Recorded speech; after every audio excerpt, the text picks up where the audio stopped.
Well, hello again. Good morning, good afternoon, good evening, wherever you are out there in the world. It's time for another episode of the SoundTraxx Soundbites podcast. This is Train Talk from milepost 141.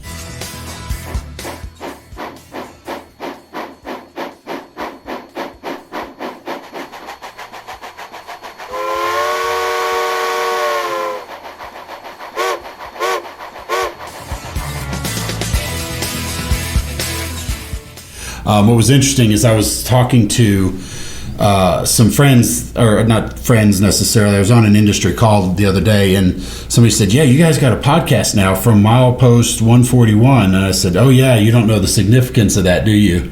So you got the story. So I had to tell them the story. So milepost 141, our address is actually 141 Burnett Drive. Right. And that's really cool because also our DCC manufacturer ID is 141. Correct. Now our old building is at 210 Rock Point Drive, which, as you know, is just around the corner here.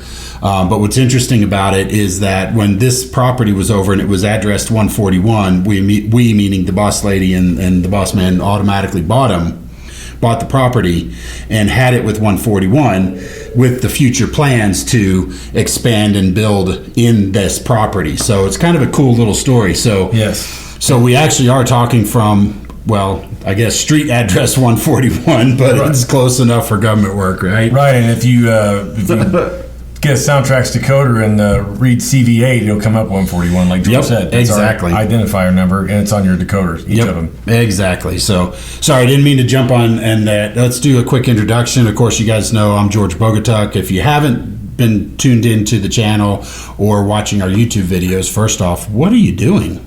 We've got gold content on our YouTube channel and everything. It's quality stuff here. Posting videos every week, trying to help demystify some of the things about DCC in general, so that you can better enjoy your hobby. Right, and apply those things to what you're doing and your daily modeling and operations. So, got a lot of cool stuff on there. We'll talk about that a little bit, and then to my right or to my left, I guess. Tom Austin, product support here. Been here since June. Yeah.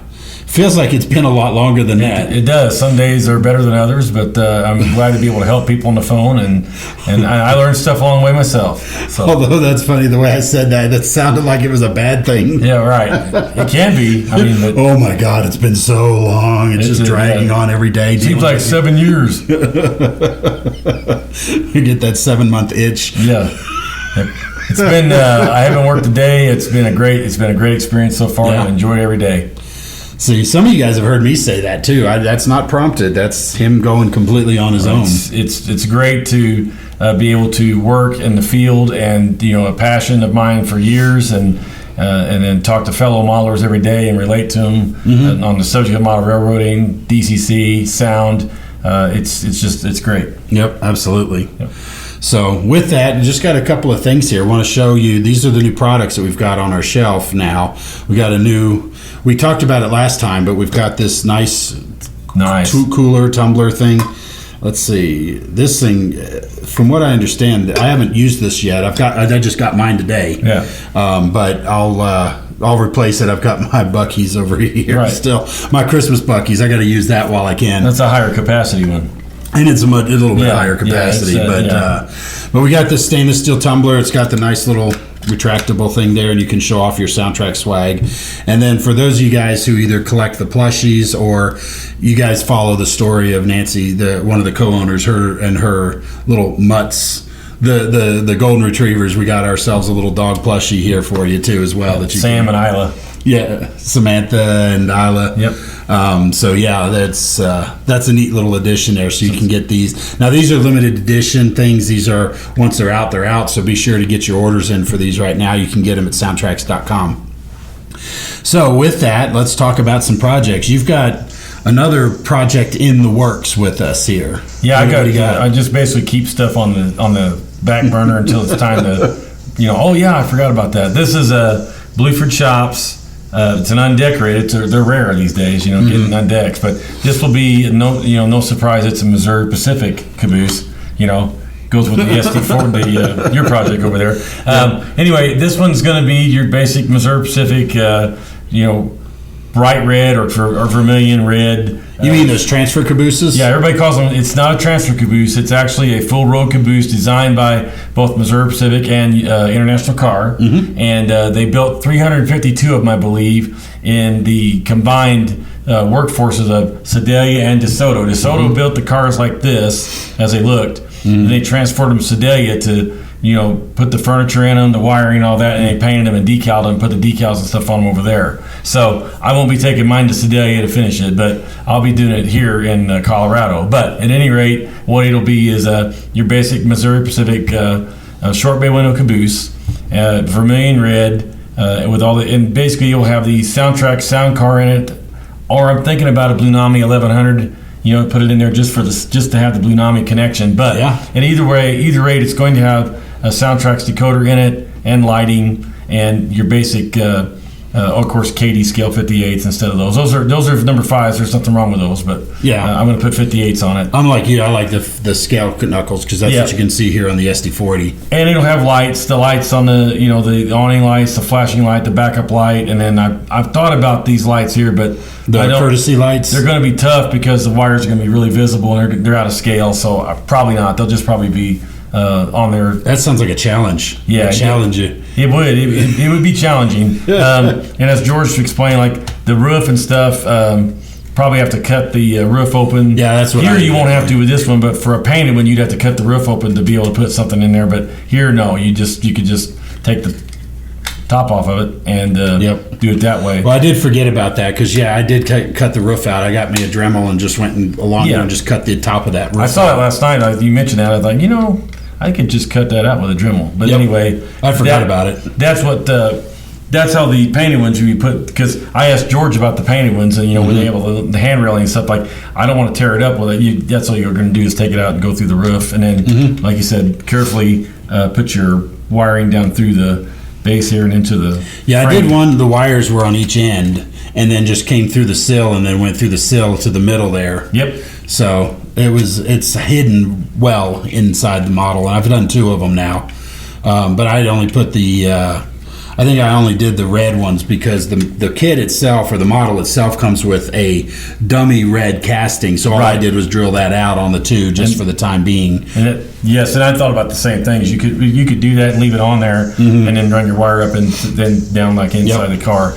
And I may do that with this one too. But anyway, it's a very nice kit. It's been out for several years now. It's hard to believe, but they nailed this caboose. Bluford did a great job, and we'd love to see Bluford run them again because they sell out every time they do. But anyway, that's what this will be: a basic Missouri Pacific road caboose from the late 70s, early 80s, and it'll have a SoundTraxx decoder in either SoundCar or Blunami 1100. So I can have I'm thinking Blunami because I might.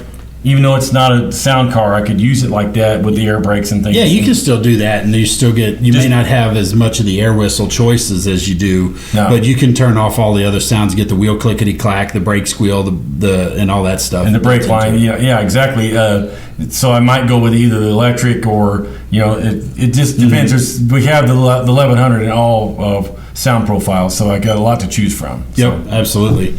So look forward to seeing that project. Yep. But we're going to have to light a fire under you because you're bringing in a lot of projects that are in the works. I keep getting work sent to me in the mail, too, to work on, so it backs me up. So, yes. Gotcha. Well, today I actually now this is a project that's been pseudo-finished for a while. Right. Some of you guys may have tuned in. We talked about the YouTube channel. Right. We did a series called Rehab My Loco, and this is where we took a older release Athearn SD40 and just updated it because earlier in the year we were seeing a lot of the tariffs and things like that were inhibiting new models coming in. And so what we did was we had taken an older model that I know I've got them. You obviously have these older projects sitting around, and said, well, let's just see what it takes. And the Athearn model, this is an Athearn SD40 out of the box, and it's their factory paint, so I didn't even do anything to the paint on it. And they actually did a really good job, but because of years ago, one of the guys at Athearn had told me the line between Genesis and their RTR Ready to Roll had kind of blurred quite a bit. So there were certain things that weren't being added, such as like lift rings along the top, some of the piping and stuff underneath the sill, right? Which is not much to do. So we did the Rehab My Loco series where we showed you how to take the locomotives apart, because most diesels come to part very similarly. Whether it's an Athearn Rapido or any other brand out there, they all come together and go together fairly similarly. I mean, there's some minor design differences here and there, but for the most part. And then what we did after that was then we added some details, showed you what it took to add some detail to it, so we could get some, show you, because there's a lot of people that buy a model and they're scared to do anything to it. So we wanted to show you, just what it takes just to add something like lift rings or something like that. And it also inspired us to go to the hobby stores, because without the new models coming in, we were still going to the store to buy something, whether it be detail parts, paint, whether whatever else, and maybe buy some of the stuff that's on the shelf there also. Right. And then the third episode, we went and added all the lights. So I had showed you how I added and lit up the number boards on both ends. And this one, the front number boards actually were hollow behind the number board lens, but the back ones you have to drill it out and create your own lens. So I show you step by step how to do all of that. And then episode 4 was putting the decoder in, putting it together and taking it for a test run, and we put Blunami in it, of course. All right. And then episode 5, what I'm sorry, let's say you made your own number board. I did make my own number board decals, because we had a lot of folks that asked about that too, both calling in and emailing. They were really interested in that. So I actually talk about that in the episode. Yep. So if you haven't seen the episode, go back and watch episode 3, because I talk about exactly where I got the font for the number boards and how to make it and everything. And then episode 5, which kind of got delayed a little bit, like I was talking about here with some family issues, got delayed. And so episode 5 is literally nothing else but showing you how to do the weathering.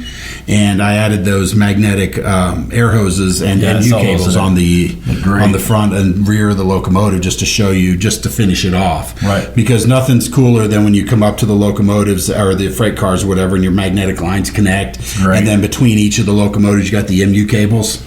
Problem is the MU hoses, those 3 or 4 on each side of the pilot, they're so close together, they wouldn't really magnetize outright. So it'd be a difficult one to do. But having at least those 2 between there is great. And I show you how to do it and where to get them, and all of that. So be sure to check out episode 5 on Rehab My Loco. Yeah, it looks fantastic. But I do have it here on my in a Blunami, so I'm screen recording my phone here, and I of course remap and move things around so you can kind of see on the list up on the screen behind me somewhere. I've got my headlight on, I've got the headlight dimmer because we're sitting still, and I've got my brake set. But let's go ahead and start the locomotive. So we'll go ahead and hit the RPM plus so that it fires it up, and that's the RPM plus from off to on. Right. And then you can also manually increase the diesel engine RPMs as you go using the function buttons. Right. And then, of course, what you're seeing on the screen here, for those of you watching on video, is the first 14 functions on the screenshot of the Blunami app. So, and they're all the functions are labeled, so you can see which functions are what. You don't have to remember function 10 does this, function 12 does that, function 14 does that. And then the difficult part is remembering how to access that on our DCC system. Right. And so, but here at the top you can see, for those of you watching on video again, you got 0 through 14, and then when I click 15 to 28, you can see the rest of the functions. And you'll notice that I've actually labeled the function output lights, as I've got the front class lights, rear class lights, front number boards, which are on right now, and you can tell they're on, but they're dimmed, which would be prototypical. They're not going to be as bright as a bright headlight. So when I turn on the headlight, and I know with the cameras where they're at, it's kind of difficult to see, but I'll shoot some B-roll and put it in there so we can see it. But when you turn on the number boards, you've got that, and the class lights, it really does set it apart. Now it doesn't look like a traditional Athearn RTR. Now you've got yourself a standout model. It's beautiful. And weathering is not difficult. It really just takes just a little bit of time, and I did a combination of airbrush and oil paint weathering. And it turned out great. I'm pretty happy with the results. Yeah, that's the way they look, man. The blue still shows through on them, and it always did, but they always look great when they were a little bit dirty. Yep. But of course, because I have to. Oh, yeah. You got to blow the horn, right? That's right. RS3L, Leslie. Mopac. So, But anyway, so you can see all of this video in our YouTube channel on Rehab My Loco. It's a 5-video set, and I'm actually contemplating doing another one, but this time we'll do steam engines and should kind of show you how they come apart. But there's such a wide variety of different steam engines, we got to try to figure out which one is the best one. So let's go ahead and shut it down. Which one's the best one to use as a rehab? Yeah, I know. So 4014. Yeah, right. Well, you got the Broadway Limited. Oh my God, that'd be you got huge. a bunch of those locomotives. They do great models. They just sound system leaves a little to be desired. Yes. And of course, that'd be a great one. That'd be a great one to retrofit. Yeah. Well, we just did the one where we did the video installation on their Stealth Series Berkshire. Yep. But this was because of the taking this all the way down, adding detail parts. May have to find a different candidate than that. Yeah, because that'll be the trade show model. Yeah, something a little bit. Yeah. But we'll see. We'll see what I got. Yep. So anyway, with that's kind of finishes our projects. And so we've actually been hiding in the wings here a special guest that we're going to bring on right now. This is Wes from Just Trains out in Concord, California. He's a hobby store he's the third owner that I've been aware of. And he's taking over and carrying on a great legacy with the train store. So Wes, welcome. Hey, thanks for having me, guys. Yeah, happy to have you. So tell us a little bit about Just Trains and what you guys do out there. So pretty much going on 40 plus years. Like you said, I am the third owner. Joan Saunders was the first. Back in the day, they called it Rara Avis, rare bird, and separated from her husband, kept the name, and just started out with G Scale, and then it just snowballed from there. And she ended up moving into our previous location. We were the longest tenant in that complex. Oh, wow. And people were calling and asking, "Oh, do you sell birds?" Like, no. Do you rent cars? No, just trains. And so she says, to heck with it. And that's how the name stuck. And we've been with that forever. So that's nice. But we are a full service store. We're not as big as we used to be. We were 3,200 square feet. Had a big, beautiful layout in the store that would rival most train stores, train clubs. It was massive. Was it TGM, TSG Multimedia? Oh, yeah. Right at the end, got out there. We did a recording of it literally 2 days before we got on there with sawzalls and chainsaws, and yeah, it was heartbreaking. And we had just finished redoing the back loop and putting in scenery, and it was amazing. So that's a really good thing. It's out over there on his website, on YouTube. Great video. We had a good time filming it. But now we're in a smaller location, but I have to say it's a nicer location. We're half the size we used to be, but I don't have an oil finery across the street. I don't have the city water treatment plant on the other side of the creek or the asphalt plant. Yep. It's an amazing aroma we don't miss. So now we're centrally located in town. We're not in this big voided area, and we're getting people, the Toyota dealership, the Ford dealership, and all these people are going like, "I didn't know you existed. Wait a minute. We've had a train store in Concord forever." I'm like, "Yep." So now our foot traffic has increased, and it's been an amazing adventure, because I worked for Jim, the previous owner, as his manager 3 years prior to buying. Okay. And he finally decided it was time. His wife had retired, and they moved up to Bend, Oregon, and bought a beautiful home, and they're enjoying retirement, and I'm down here making it work. Nice. Well, I know I've been out to the old location a few different times. I've been out there after the Bay Area RPM, where we'll do a presentation on Saturday night, and that was under Jim's leadership. And then I had been out to the open house a couple of times under Joan's watchful eye as well. So that was always fun. What's funny about Joan is I actually still keep in touch with her every now and then. We'll text back and forth, usually trash talking hockey, but the little Sharkies haven't been what they used to be, and so I haven't heard much from her in a while.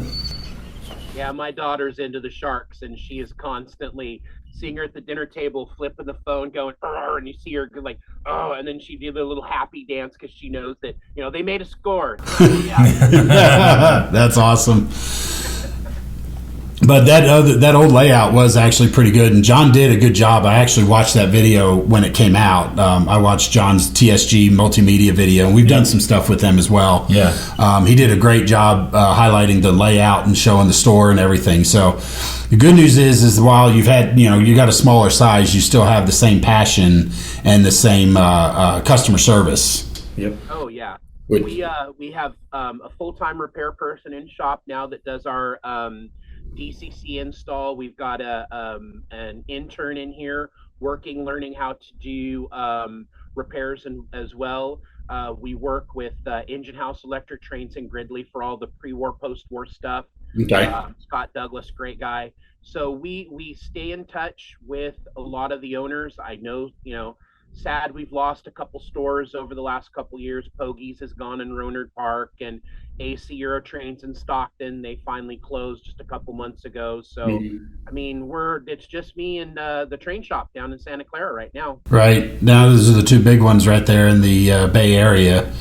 And, so, it's an unfortunate situation, but I know that the rent out there's got to be, not cheap, so that's why we want to always try to work to support the stores. We want to make sure to support the good retailers that keep the product in store, especially the staples, sound decoders, couplers, paints, glues, all that stuff. We want to make sure to support those guys so they can stick around, because when you go online, it's difficult to support the local guy, because it kind of leads to their demise if you're buying everything online and then coming in for a couple of pieces of plastic or paint, and then a pack of micro brushes or 148s. There's just that one, and we carry most of the magazines. I have a phenomenal used book collection.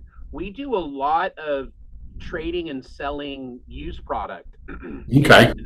So I do quite a bit of that. Every day we get a phone call or two, people bringing stuff in, and that's been kind of the basis of the industry ever since COVID. We've, the slowdown in product and stuff, and I've noticed, we've had a little trouble the last 4 or 5 months or so getting some product and stuff in, but the good used inventory it's worth it. And having 2 repair guys in the shop, boy, they can knock out clean repair lube and get them out on the shelf, very quickly. That's good. And and you guys aren't that far away from one of my favorite clubs to visit. I don't know, you may already know who I'm talking about, the Carquinez group, the Oddfellows Hall. There you go. Yeah, I have my Just Trains apron on, but when I'm over there running and doing stuff, I've got all my tools and everything in my pockets and stuff, and I just leave the name tag on there. I've been a member for a couple years, and I work hand in hand with those. Ron Leamer, the current president, we have a great relationship with him. The previous one, Dave Tadiosi. Dave, yep, I know Dave. Oh, Dave was amazing. He really helped the club go, and he took an idea that I had. We used to do at the old store when we had the layout. We had these young kids that would just look into, they couldn't get to the clubs. It was kind of hard. We had that big layout. So Wednesday mornings, these kids would show up at 9:00, and they would stay for a couple hours. And we were teaching them how to clean their locomotives, how to clean the track, how do you swap out a coupler, and 3 of those young men have moved on to being full-fledged members at the club, and through their junior engineering days, and now they're full members. And it was pretty awesome. That's fantastic. It's interesting. I always hear people saying, the hobby's dying. We got to get youth. They're there. They're certainly there. I mean, we got to work to grow that. But a lot of these guys, the younger group, they're always living online. They live through their cell phones, and they live through YouTube and all that. And that's part of why we do. Having social media is so important. Absolutely. I had a little TikTok channel that I used to record my stuff running. I had 1,200 followers without even doing anything. And they were 30-minute shorts of me just running random stuff. And I had 1 million views. Wow. Yeah. They were, they thought it was, I haven't done anything with it in a short minute, but we are working on some content for our YouTube channel and basics like how do you get into the hobby? You know, like when you get into it, like my three main things: how much time do you have, how much space do you have, and how much money do you have? And I help channel those people, you know, because I'm not the type of store owner that's like, oh, hey, there's a newbie walking into the store, $1,000 out of them. Right. Return customers, because we get them started right, make them think critically about what they're doing with their layout. Are they going old school DC? Are they going to go DCC? And the biggest problem, and I am so guilty of this, I started when I got back into the hobby. I used to do post-war Lionel for years. Okay. So big, couldn't do it. I ended up moving here out to California, and I needed to limit my space. So I went in scale, and I went buck wild. I was buying cattle cars. I was buying tanker cars. I was buying steam, different eras. I mean, I was all over the place, and I overgot track, couldn't figure it out. It was a nightmare. And then I got into the store, and I'm like, all right, time to channel back. I'm going to switch over to HO because, you know, the vision got a little bad and in was a little too small. But I was able to take those mistakes in scale, and now I've curated what I do, and it is passenger service, 1960s to Civil War era, and that's it. I only do passenger service. And okay. Specific railroads, and so I've curated that, and I've passed that on to our customers and going, it's like, okay, you know, this hobby is so vast, you could very easily overwhelm yourself if you're not careful. So these are the things that I give these spiels to people every day.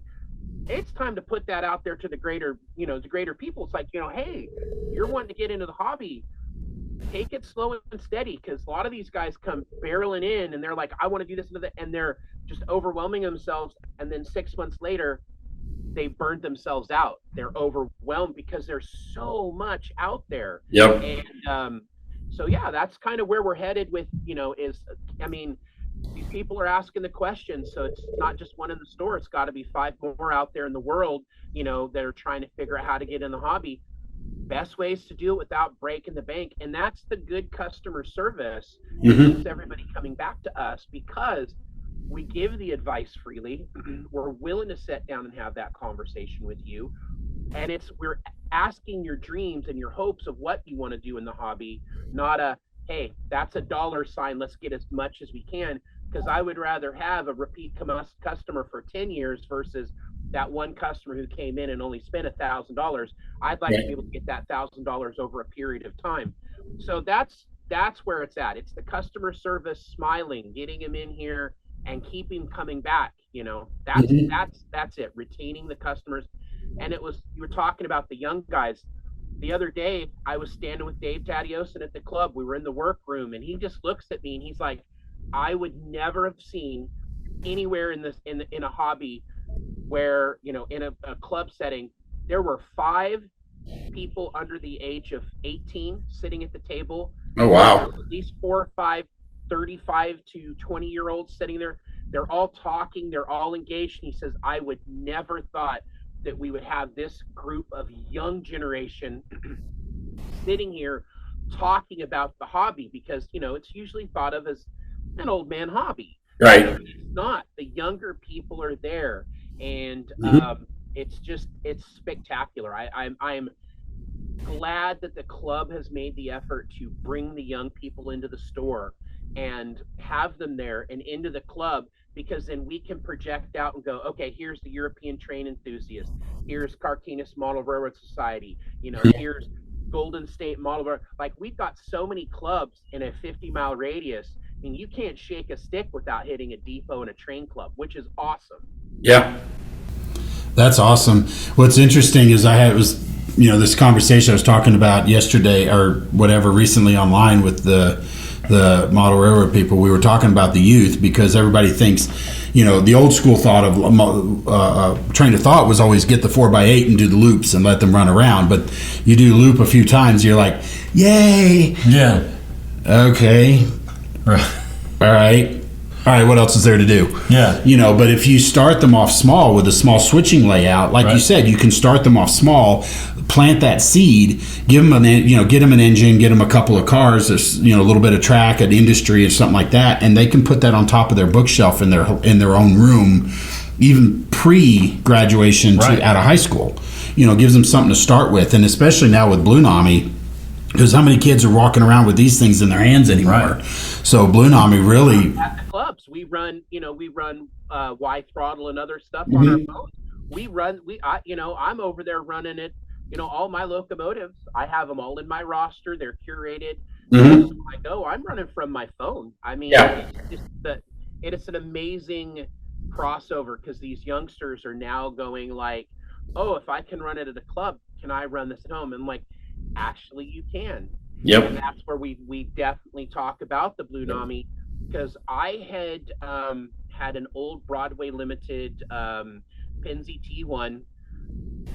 The decoder smoke unit just toasted. So I was like, all right, this when you first got him out. And I'm like, you know what? Let's see what we can do. And sat down with the installer at the time, and he says, all right, get me the parts. So I got it in there, and the previous owner had leaded, and I mean leaded, like literally molded lead into the boiler, and he sent the traction tires off, all of the drivers off, and had them milled. So there's traction tires in every part of the duplex, and your pickups or in your tenders, your front, wired it amazing. I had a Trix Big Boy and about 70 cars trying to go up the helix. She stalled out. I backed my T1 down there, and she pulled all of them and the Big Boy up a 3% grade in the helix all the way to the top, and it just Blunami with that in there. Because I can now take it to a DC club, I can take it to my friend's DC layout, and I'm running all the functions and everything. The live steamers are actually getting a hold of the 4400s with the Blunamis, so they can program it and set up. I've got a customer come in Saturday to pick up some of them, and I'm excited to see what they're going to be doing with these. The kids, Legos. They heard that they could do the Blunami with their Lego trains, so now they're coming in and buying them. And it's mostly steam. There's always that big gap between diesel guys and steam guys. Most of the youngsters I see today are diesel guys, but we still got that little group of the youngsters that just love steam. And I'm a steam guy. I love steam. But the Blunami is a game changer for just, especially some of the older clubs that haven't gone DCC, which we have a couple left in the area. This is a nice, easy, gentle way of getting them into the DCC scene without breaking the bank. Correct. Especially with DC power, a lot of the older guys like the DC power too. They can use Blunami without changing anything on their layout. All they got to do is download the app and install a decoder, and they're running trains. And that's where I was going to talk about, because it's really great for those beginners, those new guys coming into the hobby, because they can power their layout. They don't need to spend $200, $300, $400 on a DCC system. They can buy the locomotive they want, put the decoder in it, and power it up with honestly, they can go to the local Walmart and get a wall wart, one of those little transformers for a cell phone charger. Yep, cut the plug off and power the layout with it. Right. That's $12. Yep. Right. Free app, $12. Get your locomotive, your freight cars, and you're running trains. Exactly. And then, like you said, they can go to the club if they want to run it with somebody else's models. They just grab the DCC throttle and run, and they're good to go. Or they have all Blunami, and they just run them through the app. It's really quick and easy. Oh, yeah. A lot of folks have found it and the install, it's just as easy to install that, just like you would being a regular, just any regular decoder. Right. Yep, absolutely. There's virtually no difference.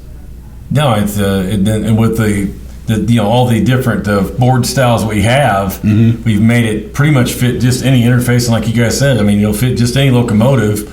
And we continue to expand that with the latest, the Blunami 1100 brought N-scale into the fold, and eventually I'll get some switch engines done. But small HO scale engines, those are perfect candidates for Blunami 1100 as well, HO. But mainly N-scale, those guys are just jumping for joy right now. Oh yeah, we can't keep them in stock. So. Yeah, they're already almost sold out. Yes, it's crazy. I have not seen none of my N-scalers have made the jump to Blunami yet. Most of my guys are running Kato, so they're they're fighting that channel space down the inside, but it's amazing how circuitry and how small this stuff is getting. Yep. It's only a matter of time. Absolutely. Well, Wes, where can we find you guys at now? So, like I said, I know you moved, and so where can we find you, and where can people in the Bay Area, certainly, and anybody traveling through the area, of course, can check it out? We're at 1170 Burnett Avenue, Suite L, and we are literally one exit right off of 680, where we call it the East Bay, just over the hills from Berkeley. Yeah, we're open Tuesday through Saturday, 10 to 5. We stay late on Fridays till 7. My in-house repair guys here Tuesdays, Thursdays, Fridays, and Saturdays, 2 to 5. So we can pretty much tackle any repairs. I mean, it doesn't matter. We'll do our best. If we can't get it, we've got people that we know we can send stuff to. Concord, just right off the main drag. I mean, it's just easy peasy. Yeah, it was like I said, it's a beautiful area, and I will throw some little comment your way. You're a little copycat on the street address there, because we're on Burnett Drive here in Durango, and now you're on Burnett Drive. What is it, Burnett Street or Road? We're Burnett Avenue. Avenue. Okay. Well, you got a little variation there, but still got the key word in there though. Yep. Yeah. And then you could. Like our old store, you couldn't. I mean, there were no like these little tiny windows, and you kind of didn't have it. Here, I mean, I'm looking right outside, and I've got trees and grass and all this. The old store, they had killed the grass, and Oh yeah. they cut down the big oak trees in the front because of the power lines. Oh really? I didn't know that. We lost all those great big oak trees out Oh there. wow.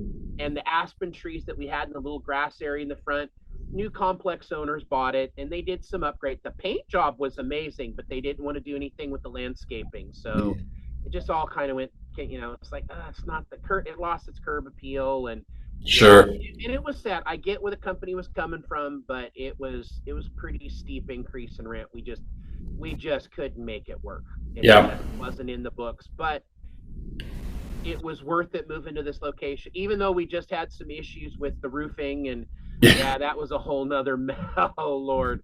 Yeah, that was difficult. I was so sad. I was so sorry for you on that. Yeah, it caught us off guard, because it wasn't, when I left at 5:30 to go home or go to the club and run, there was some drips and stuff, but they had just left the complete roof open, plywood just exposed, and then all the 2x2 holes where the vents for venting, that was just open. And it was the first rain season of the season here in California, and it was 2 inches in a matter of like 45 minutes, and we had standing water everywhere. Look here, it's like all this tile that's above us, all this has been replaced, because water everywhere. And we're on the low side of the building where the drain is, so all of that water just puddled and pooled right in here. So, but yeah, great insurance company, they stepped in. The ownership did well. The roofing company, immediately, the owner was here a day after it happened. Insurance company been as amazing. We've no issues. So just waiting for payout, and that'll keep us running for another, get us through the lean months here in the summer, and ready for another Christmas. There we go. Well then, what's the website to get a hold of you guys? So it's just-trains.com. Okay. So pretty easy to find them. So if any of you guys are traveling out to the Bay Area, be sure to check them out and check out their SoundTraxx inventory that we just sent a big order to you. So that should be showing up anytime now.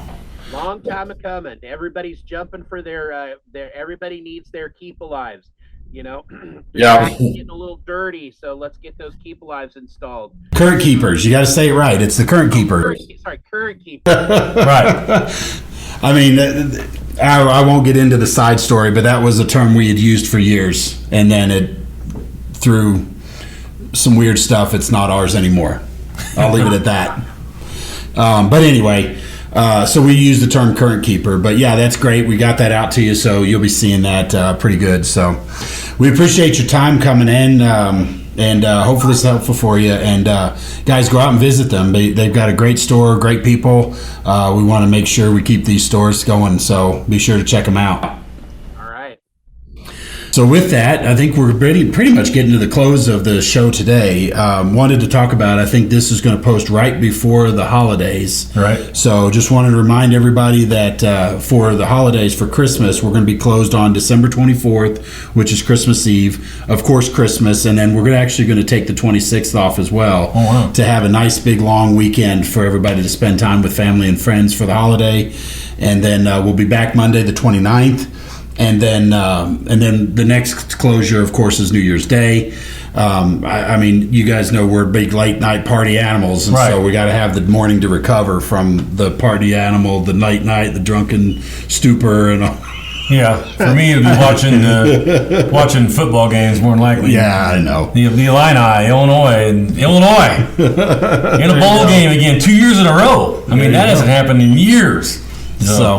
But anyway, so if you do need some help during that time, send us an email to support@soundtraxx.com, or if you're looking to purchase anything, the website will be open. You can get your tumbler and your little fluffy dog. This is the brown one, so we'll say this is a model of Samantha. But it's got the white face, so maybe it's a hybrid. Yeah, it's what happened if Samantha and Isla decided to eat Samantha or something. There you go.